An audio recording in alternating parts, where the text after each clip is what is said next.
Hello friends, आपका स्वागत है हमारे यूट्यूब चैनल ज्ञान अलर्ट में। दोस्तों, मैं आज आपके सामने RSCT के 50 प्रश्न रखने जा रहा हूं जो कि RSCT एग्ज़ाम में आपको पूछे जा सकते हैं। तो आपको मेरा ये वीडियो ज़रूर से देखना चाहिए और अगर आपको मेरा ये वीडियो पसंद आता है तो आप इसे ज़रूर से लाइक भी कीजिए। तो दोस्तों, चलिए शुरू करते हैं आज के प्रश्न।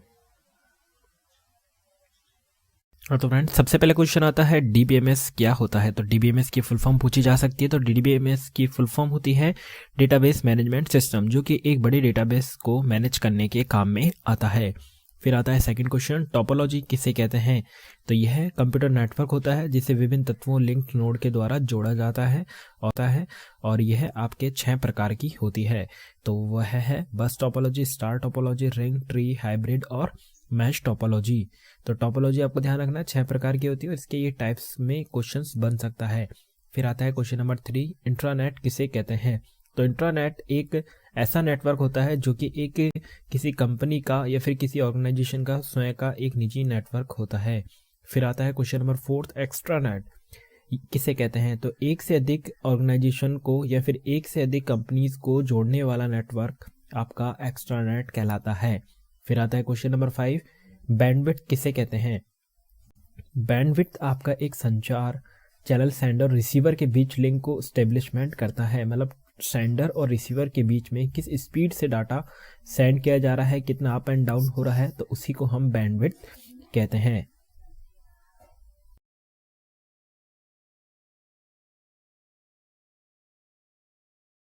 अब आता है क्वेश्चन नंबर 6, GPRS का पूरा नाम। तो GPRS आपका जनरल पैकेट रेडियो सर्विस होता है जो कि आपके एक टेली कम्युनिकेशन में काम में आता है। फिर आता है लिनक्स ऑपरेटिंग सिस्टम में CP का मतलब क्या होता है। तो CP एक कमांड होती है, लिनक्स ऑपरेटिंग सिस्टम होता है जिसके अंदर। तो CP का मतलब होता है कॉपी करना। फिर आता है क्वेश्चन नंबर 8, MS वर्ड में मेल मर्ज किस स्टेप में आता है। और मेल मर्ज होता है आप एक ही लेटर को एक से अधिक व्यक्तियों को भेजते हैं, उसी को हम मेल मर्ज कहते हैं, जो कि आपके MS वर्ड में मेलिंग टैब के अंतर्गत आता है।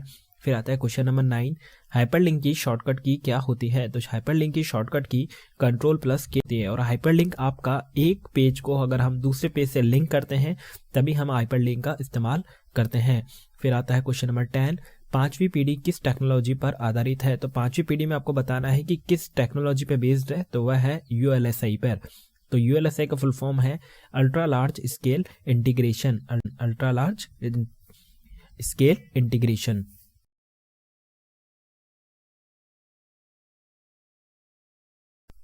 अब आता है क्वेश्चन नंबर 11, तीसरी पीढ़ी का सन कौन सा है। तो तीसरी पीढ़ी का सन जो है 1965 से 1975।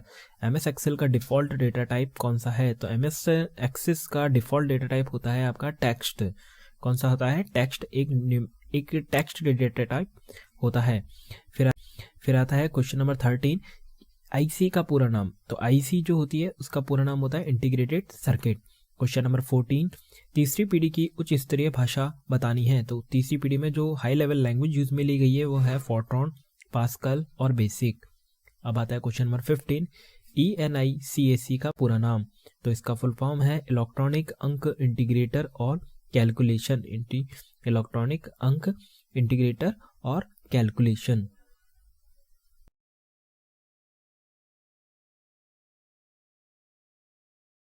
अब आता है क्वेश्चन नंबर 16, डाटा किसे कहते हैं। तो डाटा आपका होता है रो फैक्ट्स एंड फिगर को हम डाटा कहते हैं, जो कि आपका न्यूमेरिक, टेक्स्ट और आपके साउंड, ऑडियो, वीडियो, इमेज किसी भी टाइप में हो सकता है। फिर आता है क्वेश्चन नंबर 16, उपयोगकर्ता को विशिष्ट कार्य करने हेतु जरूरी एनवायरनमेंट प्रदान करता है। आपको बताना है जो उपयोग करता है, जैसे कि अपन लोग अगर अपन को कोई भी चीज को चलाना है तो वह कौन प्रदान करता है, तो वह अपन को अपनी ज़रूरतों को पूरा करने के लिए तो वह होती है आपकी एप्लीकेशन सॉफ्टवेयर। फिर आता है क्वेश्चन नंबर 18, जब अलग अलग यूजरों द्वारा किए गए अनुरोधों को पूरा करने के लिए इन प्रकार के प्रोग्राम को रन करने के लिए ज़रूरत होती है, तो हमारे को सर्वर बनाना पड़ता है। अगर हम एक सर्वर क्रिएट कर देते हैं तो सभी यूज़र आसानी से उस पर एक साथ उस चीज़ का अनुरोध कर सकते हैं। फिर क्वेश्चन नंबर 19, ऑपरेटिंग सिस्टम के उदाहरण बताइए। तो operating system Windows, Linux, Unix और डॉस। ऑपरेटिंग सिस्टम एक ऐसा सिस्टम होता है जो कि एक सिस्टम सॉफ्टवेयर कहलाता है, और विंडोज़ ऑपरेटिंग सिस्टम के बिना कोई सा भी सिस्टम रन नहीं होता है। सबसे प्रचलित फेमस जो ऑपरेटिंग सिस्टम है वह है आपका विंडोज़। फिर आता है क्वेश्चन नंबर 20, कंप्यूटर का प्रसिद्ध ऑपरेटिंग सिस्टम। तो प्रसिद्ध ऑपरेटिंग सिस्टम आपका विंडोज़ ही होता है।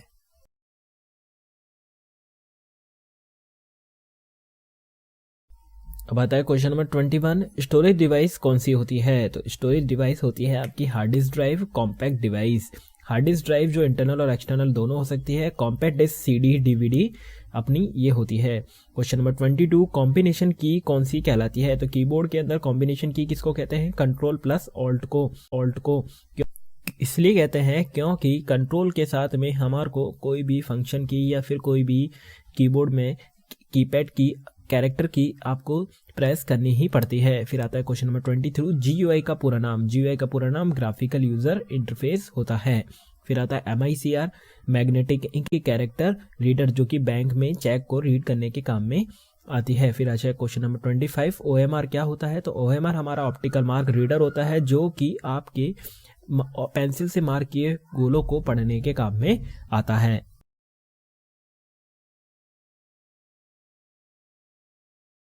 अब आता है क्वेश्चन नंबर 26, ओसीआर का पूरा नाम। तो ऑप्टिकल कैरेक्टर रीडर। फिर आता है क्वेश्चन नंबर 27, मॉनिटर का रिजोल्यूशन किस में मापा जाता है? तो मॉनिटर का रिजोल्यूशन पिक्सल में मापा जाता है। टीएफटी का पूरा नाम बताना है, तो थिन फिल्म ट्रांजिस्टर इसका पूरा नाम होता है। क्वेश्चन नंबर 29, प्रिंटर की गुणवत्ता किस में मापी जाती है? यानी प्रिंटर की गुणवत्ता डीपीआई में मापी जाती है, जिसका पूरा नाम है डॉट पर इंच होता है। क्वेश्चन नंबर 30, इम्पैक्ट प्रिंटर के नाम बताने हैं। तो इम्पैक्ट प्रिंटर आपके दो टाइप्स के हो गए, लाइन और कैरेक्टर प्रिंटर। लाइन प्रिंटर आपको ध्यान रखना है जो कि चैन लाइन प्रिंटर जो होता है जिसके दो टाइप्स है, चैन और ड्रम। ऐसे ही कैरेक्टर प्रिंटर होता है जिसके डॉट मैट्रिक्स और डेजी विल दो टाइप्स के प्रिंटर होते हैं।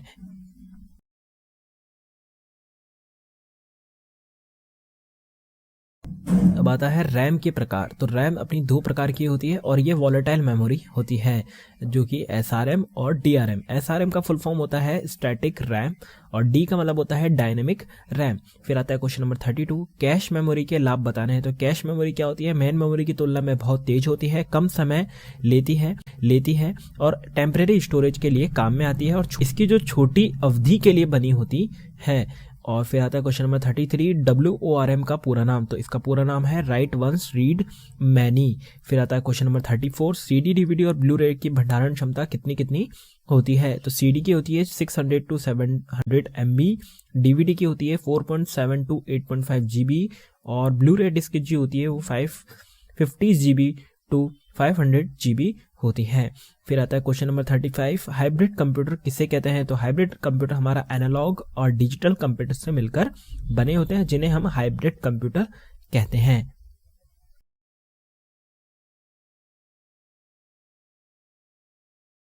अब आता है क्वेश्चन नंबर 36, माइक्रो कंप्यूटर के उदाहरण बताने हैं। तो दो माइक्रो कंप्यूटर के जो उदाहरण हैं, desktop, laptop, PDA, tablets, smartphone, ये सभी हमारे माइक्रो कंप्यूटर के उदाहरण होते हैं।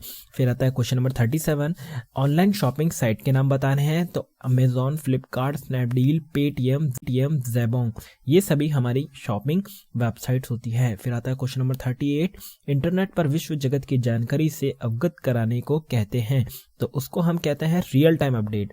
तो रियल टाइम अपडेट का मतलब होता है इंटरनेट हमारा एक रियल टाइम का एग्जाम्पल है।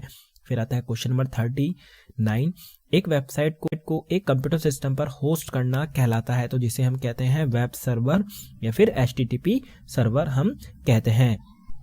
लास्ट हमारा क्वेश्चन नंबर 40, TLD का पूरा नाम। तो TLD का पूरा नाम होता है टॉप लेवल डोमेन, इसका नाम होता है।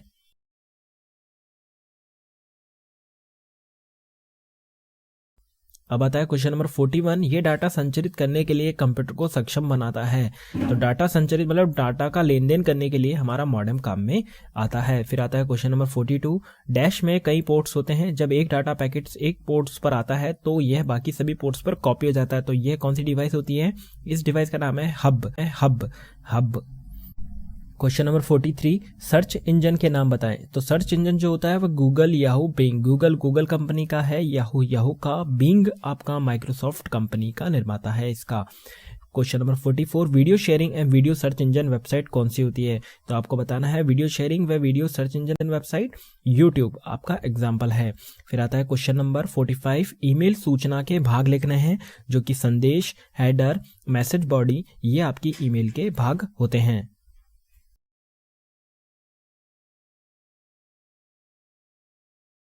अब आता है क्वेश्चन नंबर 46, इसमें से ज्ञान अलर्ट @example.org को समझाइए। तो आपका जो ज्ञान अलर्ट होता है उसको हम कहते हैं लोकल पार्ट, example.org जो कि हमारा एक डोमेन होता है, ये आपको ध्यान रखना है। क्वेश्चन नंबर 47, यह वह बॉक्स है जहां डिलीट किए गए मैसेज भविष्य की समीक्षा के लिए जमा रहते हैं। तो वह होता है आपका ट्रैश फोल्डर, ये आपके ईमेल के अंदर काम में आता है। Question number 48, social networking site कौन कौन सी होती है? तो फेसबुक, ट्विटर, लिंक्डइन, ये हमारी सोशल नेटवर्किंग साइट होती है। लिंक्डइन आपको ध्यान रखना, जो पेशावर जो लोग होते हैं उनके लिए लिंक्डइन काम में आती है। ई कॉमर्स किसका टाइप है? तो ई कॉमर्स आपका होता है B2B, इसका मतलब होता है बिजनेस टू बिजनेस। फिर आता है question number 50, last question, API का पूरा नाम। तो एपीआई का पूरा नाम होता है application programming interface, application programming interface.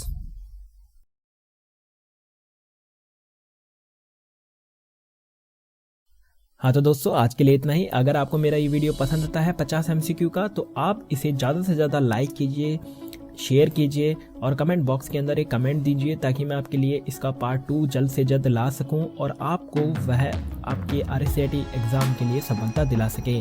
तो दोस्तों RSCT से संबंधित जानकारी महत्वपूर्ण प्रश्न के लिए आप हमारे चैनल को अभी सब्सक्राइब करें और लाइक करें, शेयर करें। Thank you for watching.